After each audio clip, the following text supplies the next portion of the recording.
seems white towards the coast. Surely that'd be the snow shower already. Who knows?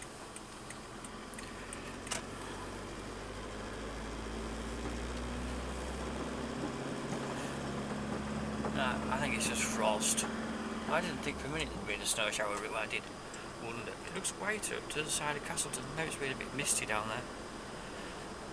We have had a air frost, but only a rather slight one. It was -1.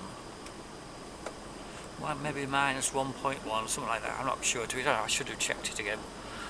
I looked at it first thing, and it was on the minimum then at about 7 or 8 o'clock, 7:30.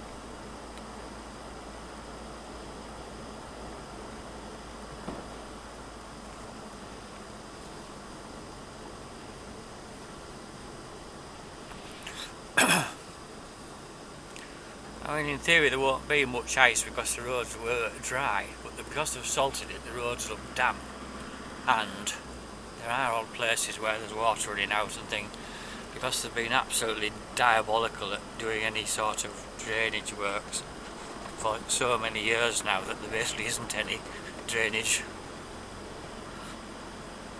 which is sort of alright in the summer, but even then there's some places have water streaming out.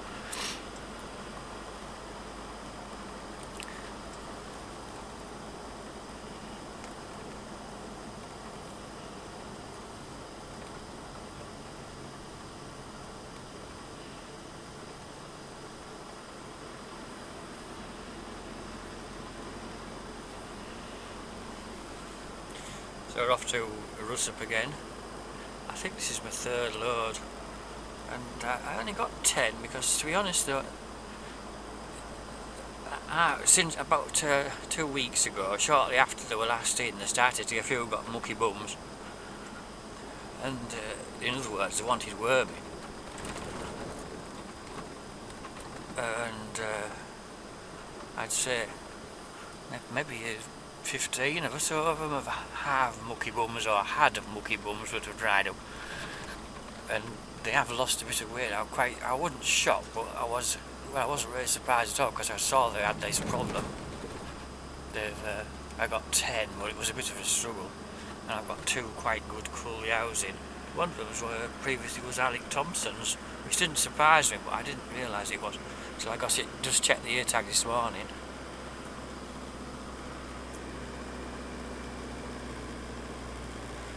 It's sort of water running down there, but it isn't doing it at the moment. One of the places you can get caught out.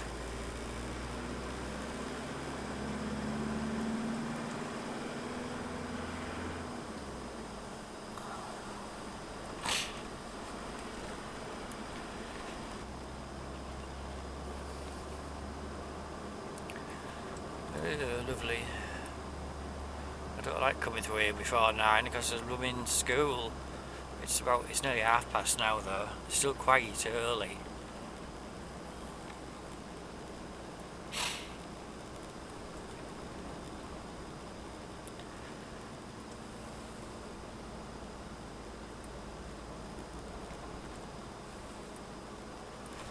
But Castleton is always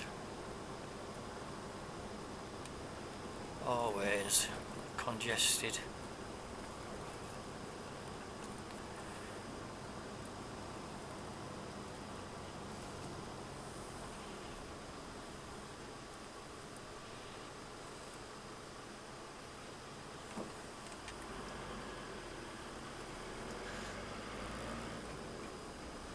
There's certain spots where you'd think they were actually doing it deliberately, the pack too close opposite each other. They don't seem to think what happens when a big bus or articulated lorry tries to come through. Not that I'm one of those, however. The trailer is significantly wider than the pickup, which is itself a relatively big vehicle.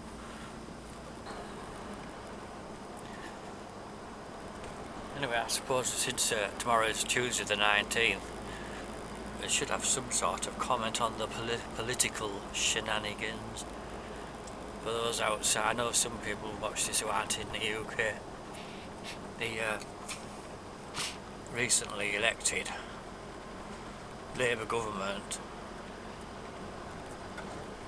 basically announced a huge raft of new taxes. But tax and spend was always their way to go ahead.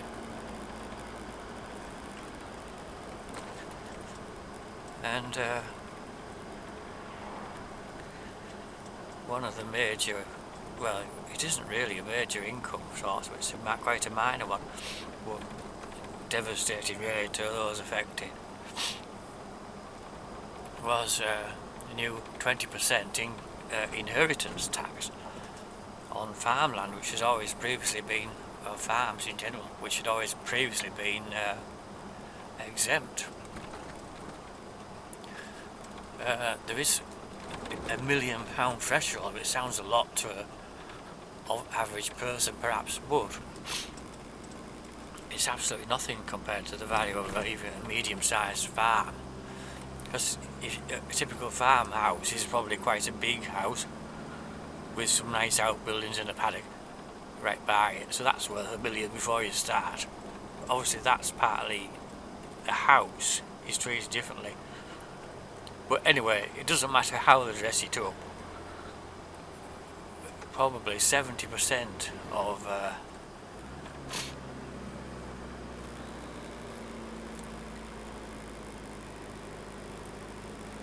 I think 70% of farms will be potentially involved in this tax grab. Obviously there's ways to minimise it, it's all very well, but some of those ways to minimise it require 7 years planning. Well, again, you could say, well, they should have been doing that. It was just sprung on people from, they actually said they weren't going to do it before, when they were trying to get elected.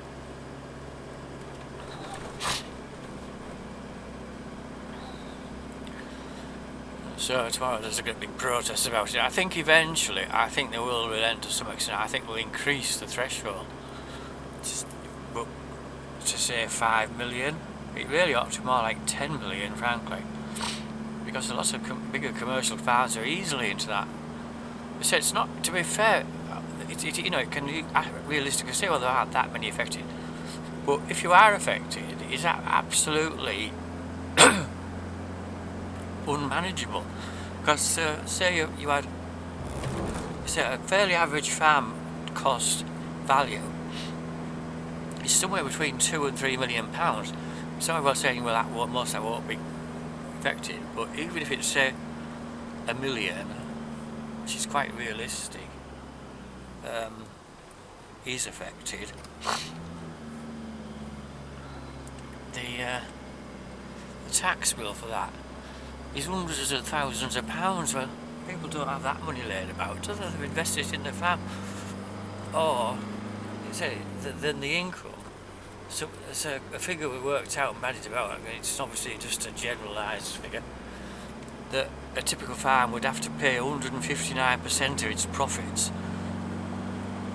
to pay the tax bill. It's what you're supposed to live on or do anything with.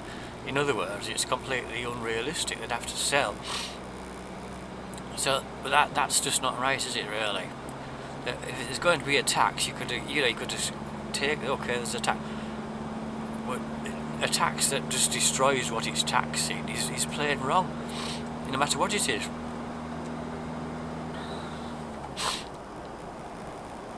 So there's a huge groundswell of support for it, not having this tax. That is, not just from farmers, from, I'd say, easily the majority. People don't agree with it, and they understand why.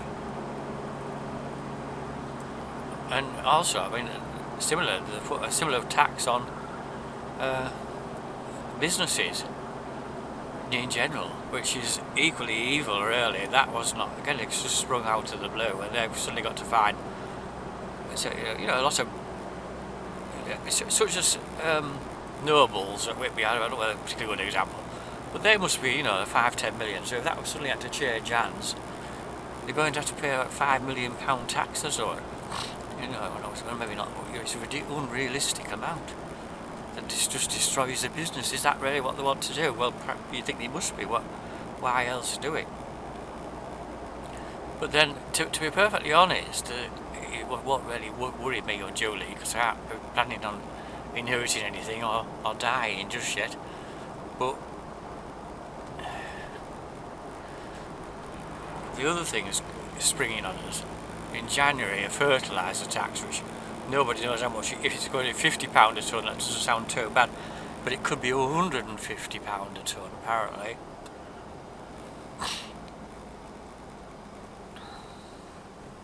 Which is a very serious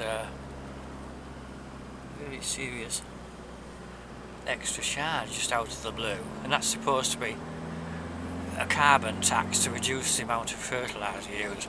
There won't be a carbon tax on the food imported instead of what's produced here.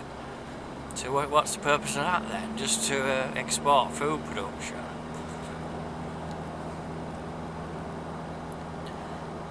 It's as if they thought, oh, they're just throwing it about willy-nilly. Well, nobody does that because it's been expensive.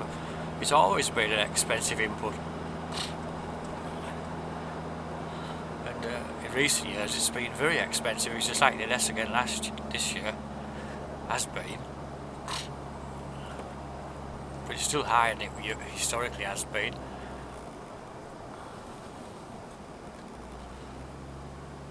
And then the other one, there's a farm pickups are now luxury vehicles apparently, so they have to be taxed accordingly. Amazing, we've got no traffic coming.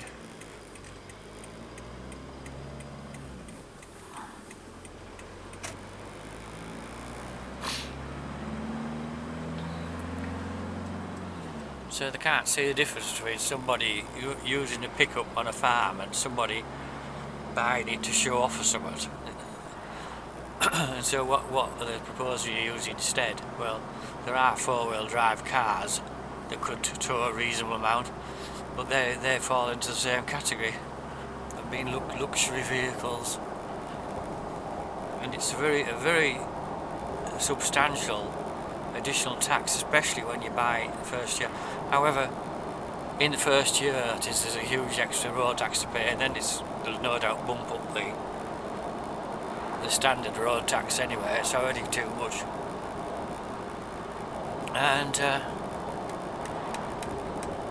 I think, to be fair, the gist, the thrust of that is to do with company cars. So in fact,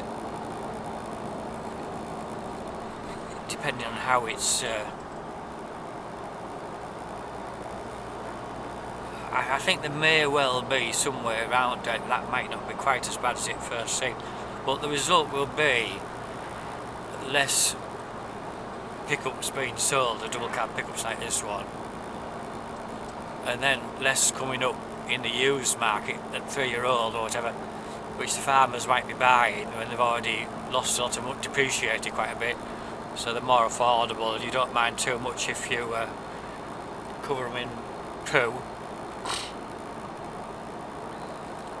When I bought this one new, I had the funds to do it at the time, and I've been thinking of changing it, but I honestly can't see a good reason to change it because the prices have gone ridiculous.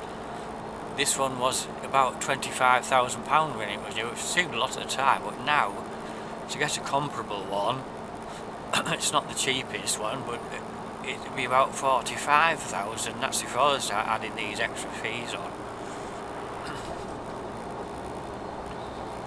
So they've almost doubled, really. But this is actually quite low mileage. I don't want to talk about it before because I don't drive it around for the sake of it because it's not cheap to run. At the moment, pulling this trailer, we're doing 20 miles per gallon. But it averages. I've got the thing there. It says 26.7. Some of that's for the trailer and some without. Pulling a trailer, you're going to struggle to get better than 20 miles a gallon. It's not cheap to run. But without the trailer on, you can easily do 35ish or something if you go gently, and I've had it over 40 odd times on longer runs. Oh, whatever's this?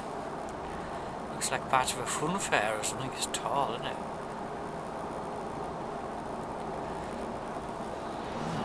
I think it's a part of a fun fair.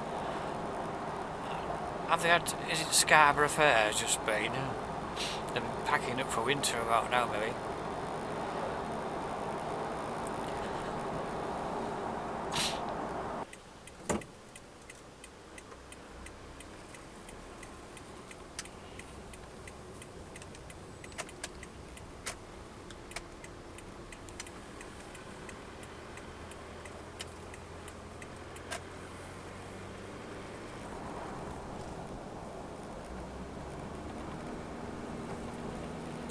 So anyway, I don't know how you've mentioned it, it's 3 degrees here now.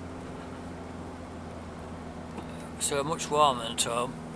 We were barely above freezing.